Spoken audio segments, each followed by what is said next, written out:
It is day 5 of our American road trip, and we are off and leaned up to against see the back Colton. of the quarter fender and let her blow, right? Mike is recounting some of his stories. And then I turned So around. let's see what today brings. Down below. So we are here at American Scout. There's his pieces of fiberglass from the graveyard, and he's got some other bits around there, to which Michael was really excited about. Let me show you. Yes, we got Pettibone bits and axle casings, and then obviously in here is his truck. We're just checking it out. So what This is quite cool actually, because this is the guy. Have you told him about the axles? I'm sure I've mentioned it before, Okay, so but this just is the guy who to recap it. Yeah, Sent us the axles from the previous video where I was in dismay because the smashed up shipping crate came, and then we got it all out, we counted it, and I did a second video because everything was there.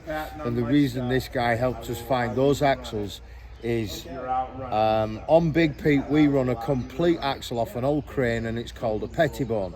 And for years and years and years, in fact, I met the guy the other night who built the truck, and he said everybody laughed at him then, and people have looked at the truck since, and when he had it, we had it, whatever, and gone, those just shouldn't work, they can't work. And what's happened now is all these independents, or a lot of them, have started running the ends of the axles, or what they call the corners, on their modern monster trucks. So they're using these prefabricated sort of profab axles. Yeah, these are similar to what a lot of the trucks that we've shown you at the Monster Truck Nationals use. This bit here is made. The differential isn't. That's used up from something else. But the interesting thing for us, maybe not for you guys, is from here all the way out is the same components that Big Pete uses, that it used in the 80s, 90s, through to where we are today, and still using. But now these guys it's only as we're being here that we're learning about this. Now, as Michael's saying, people are moving towards using the Pettibone parts in their axles because they are so strong. But Pettibone hasn't made any component since the 60s, so these are all pre-1960 parts. And when Mark fit the axles onto Big Pete, they were junk out in the field, and now people are catching on that those are super strong axles and worth using. We think he was the first. Could well be. We think he was the first in the world. That's why Big Pete never has any problems, touch wood. Touch wood. Yes, so But you've got spares now, very, and it's been crushing cars since nearly 40 years. Yeah, I would agree with that. So what I've just noticed, noticed straight away, is a lot of the trucks that we show you, the Monster Truck Nationals, they all run twin shocks. Colton is moving on to single shocks, but these are thick. I mean, damn. So he's trying to run a single shock setup, and he's trying to get it dialed in. There you go. This is the same as what we got on Big Pete with the Pettibone on there. American Scout. Now, Colton was a youth driver in a half scale, and that's the body from his half scale up there. Just standing chatting with Colton now, looking at his truck, and these are what we call forelink bars. All monster trucks have got them. There are 4 on each axle, and on our Grim Reaper monster truck, and on all monster trucks, those forelink bars are made out of thick wall, seamless tube, and sometimes they bend, sometimes you could rip a rose joint out the end or whatever. But he's just come over with this and said this is what he's going to make his new ones out of, which, now they're not listening, I'll get away with calling it the correct name: solid aluminium. They call it aluminum over here, but that is the move forward for forelink bars. And the minute I got it in my hand, I realised why. Because it's half the weight and twice as strong. And solid. Consider solid. Because the forelink bars aren't solid, are they? They're On our tubes. trucks, they're only thick wall tube. Yeah, and that's solid That's metal. solid. So a consideration, but as a Yorkshireman, Yeah, you're not going to be spending that money in on. England, this is probably I'll get you £1,000. I'll get you some tin foil. No, We can What? do it. couple hundred quid. Oh well. It's the same price as seamless. Oh then. well. Bubba, I could go back to doing buses. Bubba, if you're listening, you couldn't bend it. You would struggle. So, being a driver, I always like to see inside the cockpits, and I don't think there's ever been anything I'm going to learn. But it's interesting to see how things are the same but completely different. And whilst I'm just soaking in Colton's cockpit, I noticed that on the roof there, he's got a tribute to. I struggle with his pronunciation. I think it's Wayne Swasnak or something.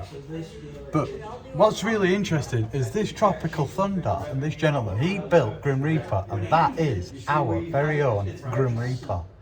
So it's, to us, it's properly awesome that Colton, our friend, is driving round with a picture of our Grim Reaper on his roof. Awesome. We are here in the centre of the Indianapolis Motor Speedway. We've come all this way to go to the museum, but it's closed. So we're going to go into the shop. But a slight update, Big P fans, is not only have we kidnapped Mike Welsh there, the big fella, but just there, we've also kidnapped Colton from American Scout. So he's now part of our road trip. And we haven't quite decided where we're going to let Mike Welsh and Colton free, so let's see. Go on then, Andy. You're first at something, for once. But geez, it's just stadium. And I was just asking the guide that we've got with us, these stands only ever get filled on the day of the race, and the rest of the time completely empty, even for all the other events. The only time it's full is.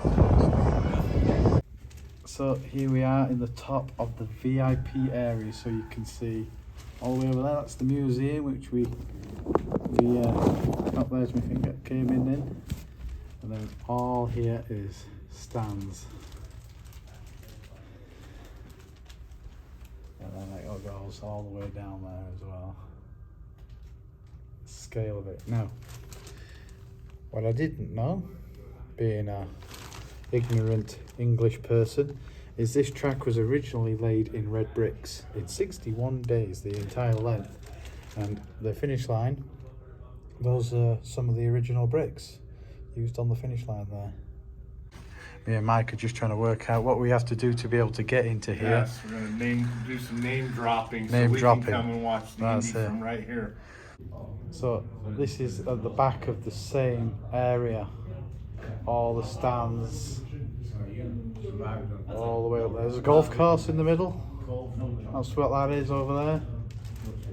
And they've obviously developed something with a few more turns, which, Lee, if you're watching, there's a few right turns, it's not just left turns.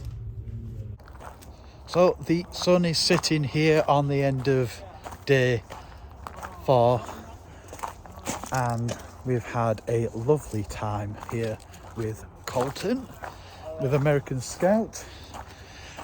Just dropping him off. He's just taken us to a place called Dick's, where they're very rude to us, which is fine because we're English, we're used to that kind of service. And that's the end of essentially day 4. We're going to hit the road and hopefully tomorrow meet up with Dan Patrick at Samson. So we're off to Ohio, but for today we love you and goodbye.